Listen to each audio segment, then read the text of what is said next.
C'est parti.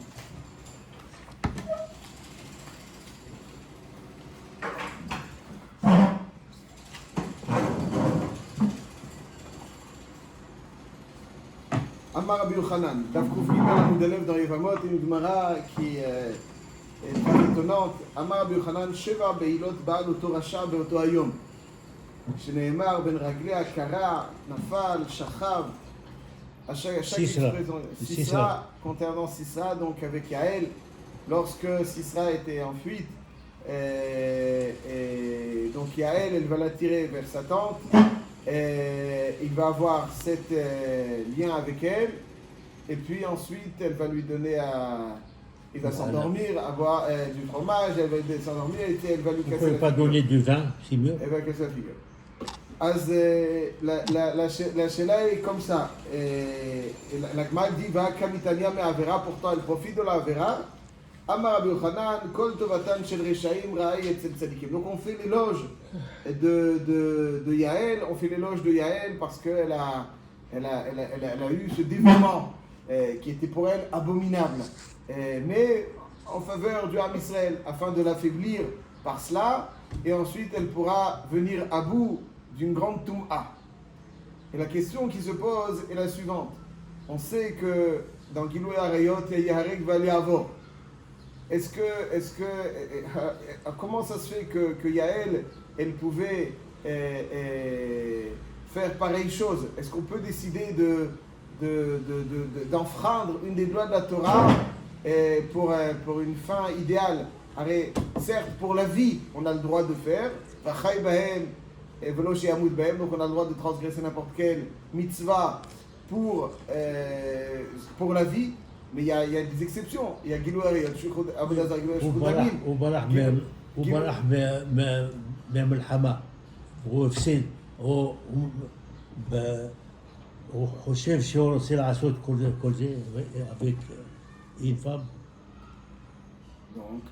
Donc, lorsqu'il barach, il est enfoui, il a peur, il a hâte de faire tout ça. Vous répondez à ma question là? Non? Comment? Vous répondez à ma question, je veux comprendre. Vous répondez à ma question? Non, lorsqu'il... Moi je te dis, il n'est pas venu pour faire...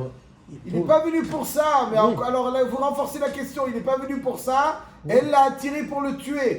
C'est encore plus pour fort tuer, comme question. il ne laisse pas pour faire la villa, il lui donne. Mais non, alors qu'on a qu'à dire, il fallait c'est par là. il a fallu l'affaiblir, etc. Il fallait mettre toutes les chances de son côté pour pouvoir le Il tuer. a fait la villa. 7 fois. 7 fois. Donc comment est-ce qu'il a pu pareille chose alors qu'on sait que c'est pour sauver. On a le droit de faire toute la avérote sauf Avodazara, Gilui Shukudamim. Ça c'est Gilui Arayot. Ça concerne les femmes donc également. Hein. Alors, c'est une très bonne question, ce que vous dites, Rav David. Là, commence. Ici, Est-ce qu'elle était Eshetish? Ah. C'est au moins Avizarayot de Gilui Arayot. C'est au moins Avizarayot de La Gilui différence Arayot. entre homme et femme, c'est qu'un homme, qu'il le veuille ou non, malgré tout, il sera toujours actif, alors qu'une femme est passive. Est-ce que ça s'appelle passif? Juste, je précise quelque chose qui a marqué dans alors, peut-être qu'on va venir, on va dire, bon, mais c'était pas la bonne cause. Alors, il y a quelque chose de très important à préciser dans le Nefesh HaChaim, Perik Ravbet, tout le monde doit le savoir, le Nefesh HaChaim, un des livres de base. Et il dit que Misheba Moshe Vorida La'aretz Lo Bashamayim Hi.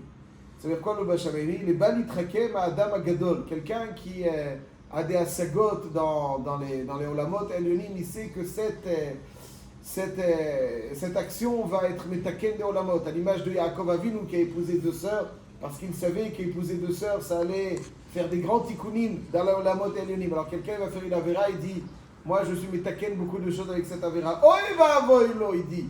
Une fois que la Torah a été donnée à Moshe Rabbeinu, oy va avoy à celui qui sous prétexte qu'il a accès et qu'il a des perceptions dans l'au-delà, il sait exactement la correspondance de chaque action et dit que ce que je fais maintenant, ça va être correspondant, c'est pas une avéra. Oh, il va avoyer à celui qui dit ça. Il dit que même un avis, derrière Hanevoua, il pouvait faire ça de façon ponctuelle, à l'image de Eliyahu Hanavi. Eliyahu Hanavi, il a fait ça sur le mont Carmel. Alors qu'il y avait le Beth Amikdash, il a offert donc des shroutei chutz. Mais ça, c'était ponctuel par un avis. Si qui que ce soit veut changer quoi que ce soit de la Torah, on ne l'écoute pas. C'est marqué dans la Torah. Et même ponctuellement, c'est uniquement un avis qui aura le droit de le faire. Mais il dit, par exemple, Hizkia, il a perdu, enfin, et quand Yeshaya vient lui faire le reproche, il dit qu'il n'a pas chelek olam haba. Pourquoi? Parce qu'il n'a pas cherché à avoir d'enfant.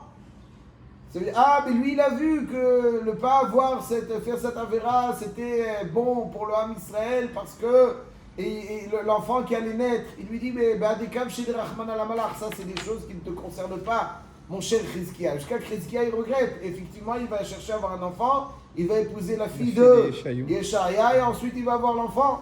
Donc on voit que personne n'a le droit de dire, et il dit, personne n'a le droit de dire qu'il voit, il n'existe pas. Un avis a le droit très ponctuellement. Et il dit, et il poursuit le Nefesh HaChaim, il dit, Umet sheba avonenu paska nevoa mi-Israël.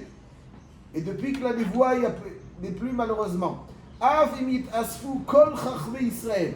Asher nimsa lahem maaseh bereshit ou maaseh berkava. Tous les plus grands mekoubalim qui ont accès à des sphères extrêmement élevées, ils disent, bon, maintenant, aujourd'hui, on va changer ça ponctuellement, une fois.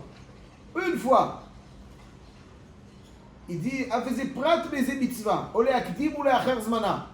Il dit, bon, on va avancer son temps, ou reculer son temps. Chas v'shalom, lo neve velo nishma lahem.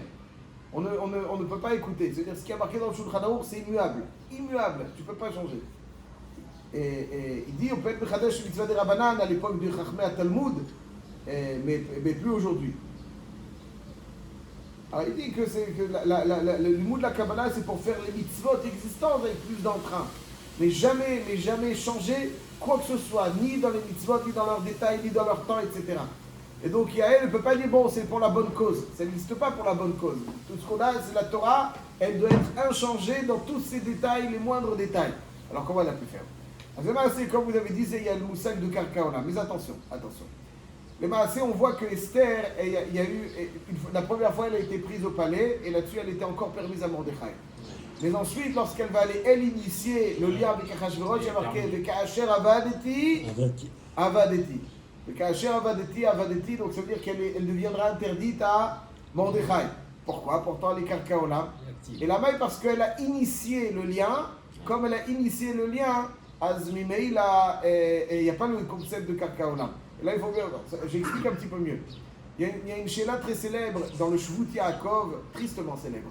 Dans le Shvut Yaakov, à l'époque, dans les voyages, il pouvait y avoir des brigands. Et malheureusement, il y a une groupe de personnes qui ont été donc menacées de mort. Ils voulaient tous leurs pieds les tuer en chemin. Et il y avait une femme qui, avec l'accord de son mari, s'est proposée aux brigands afin de sauver la vie de tous. Et son mari a été d'accord. Et on a posé, et après ce mari-là est venu chez le Shvut Yaakov. Alors Shvut Yaakov, ça fait peut-être 350 ans. Elle a demandé est-ce que son épouse est permise. Et le Shvut Yaakov, le Mechadesh, un grand chidouche, lui dit elle est permise. Pourquoi? Parce que comme elle était contrainte pour sauver des vies et qu'elle n'a pas été active, elle était karka olam, c'est permis. Il tire ça pas de Yael peut-être? Alors il tire ça de Yael, de Esther, karka olam. Il dit que comme elles sont passives, donc il n'y a pas le din de Harek va aller avoir, et même elle n'est pas nécessaire à son mari. Ça c'est un chidouch atzoum du Shvut Yaakov. Elle n'est pas nécessaire à son mari parce que quand il n'y a pas le din de Harek va aller avoir, et comme elle a subi d'une certaine façon dans la contrainte, ça veut dire que ce n'est pas un ratson.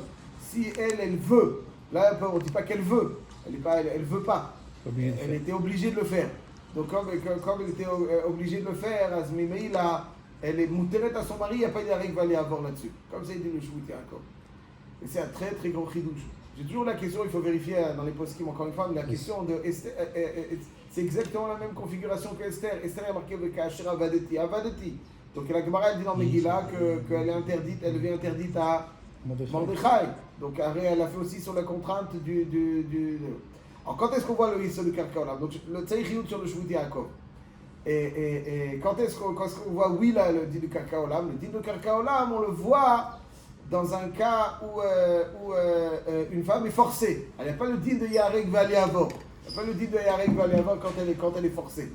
Mais forcée, ça veut dire elle est violée. Ouais, ça veut dire, mais si elle ne doit pas se laisser tuer. Ouais, mais si elle l'initie, il n'y a pas le din de Karka Olam, parce que Karka Olam, le pshat, il est qu'elle subit. Alors là, on peut pas. Alors, elle subit l'acte, mais elle ne subit pas. Au moment de l'acte, elle subit, mais elle ne subit pas l'acte, parce qu'elle le provoque. À partir du moment où elle le provoque, alors on ne peut pas considérer ça comme. Ça veut dire que. J'explique un petit peu mieux avec précision. En fait, le dioun ici est de savoir quand une femme initie, mais au moment de l'acte, elle est passive. Est-ce qu'il y a le din de Yarek Valiavor ou pas? Il y en a qui veulent dire que même là-dessus, il y a le din de Yarek Valiavor. Il n'y a pas de Avera de Yarek Valiavor quand elle est jeune. Parce qu'au moment de l'acte, elle est passive. Ouais, c'est ça le din de Shvuti Yaakov. Qu'au moment de l'acte, elle est passive. Mais là, il n'y a pas de. Même si elle l'initie. Il y a un Reb Shlomo Iger, le fils de Reb Kiva Iger aussi dans Yerodea Siman Kuf Nun Zayin, sur le Chanaour, Gideon Maharsha. Gideon Maharsha, il y a le Maharsha que l'on connaît, le Maharsha sur le chasse, c'est Reb Shmuel Aïbles. Reb Shmuel Aïbles, c'est le bio du Maharsha à la chasse. Il y a Gideon Maharsha, ne pas confondre, qui est Reb Shlomo Iger. Ouais. Les deux ils commencent Shin Aleph, mais c'est Reb Shlomo Iger et Reb Shmuel Aïbles. Et Reb Shlomo Iger, le fils de Reb Kiva Iger, il veut dire qu'une femme, que Ela Belibatina, il y a marqué à la fin de Perek Ben Sorer, quelqu'un qui était malade, amoureux d'une femme et qui voulait, il devait impérativement, pour sa guérison, selon le dire des médecins à l'époque, aller avec une femme, il dit même pas en rêve, il meurt. Pourquoi? Parce qu'il y a règle va aller avoir, qu'est-ce que ça veut dire? Alors Reb Shlomo Iger, il veut dire un grand chidouche, il dit que dans une femme qui est dans pareille situation, elle peut aller, pourquoi? Parce qu'elle est Karka Olam. Même si c'est elle qui initie. Donc ça veut dire un petit peu comme le Shvuti Yaakov, qu'à partir du moment où au moment de l'acte, elle est passive, il n'y a pas le din de Yarek va aller avoir là-dessus. Donc d'après eux, à partir du moment où... Donc d'après eux, on comprend Yael. On comprend... parce que d'après eux, à partir du moment où au moment de l'acte, elle est passive, il n'y a pas le din de Yarek va aller avoir. Ça, c'est leur chidouche.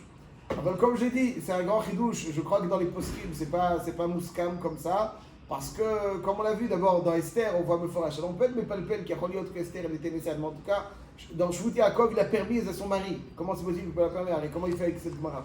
Tzarich Yud, sur le Shvuti Yaakov. C'est pour ça que je dis la Pashtout, le Nodab, Yehuda, il relève le Shvuti Yaakov, et aussi dans le Ran, dans le Meiri. C'est machma pas comme ça, c'est machma que le Yesod de Karka Olam, c'est pas simplement qu'au moment de l'acte elle est passive, mais qu'elle subit. Même, elle n'a pas d'initiative, c'est elle qui subit l'initiative de la chose, et donc forcément elle est totalement passive, sans initier quoi que ce soit. Comme Esther, la première fois qu'elle va chez Achashverosh, elle est prise dans le palais. Alors comme elle n'initie rien, alors là le Karka Olam ne désigne pas son comportement passif au moment de l'acte, mais Karka Olam c'est la description de la passivité depuis le début jusqu'à la fin. Même l'initiative de provoquer un homme, ça n'est pas Karka Olam. Karka Olam, c'est subir. Or, quelqu'un qui initie, même si au moment de l'acte, il est parfaitement passif, ça ne s'appelle pas Karka Olam. C'est pour ça que dans ce cas-là, il y a Yarek Valiavor. Il y a Yarek Valiavor. L'une des preuves, des sources plutôt, dans la Gemara de Masechet Sanhedrin, enfin Imchet, que dans Gilou Yarayot, il y a Yarek Valiavor, c'est de Nahara Meorasa. Ouais, Nahara Meorasa, normalement, elle doit se laisser tuer, alors qu'elle est Karka Olam. Alors, il y en a qui veulent dire que quand elle est active, c'est elle qui amène l'homme. Mais c'est pas la Pashtout. La Pashtout, elle est de Nahara Meorasa. C'est quand il initie quelque chose, même si au moment de l'acte, elle est passive. Il y a aussi le din de Yarek Valiavor.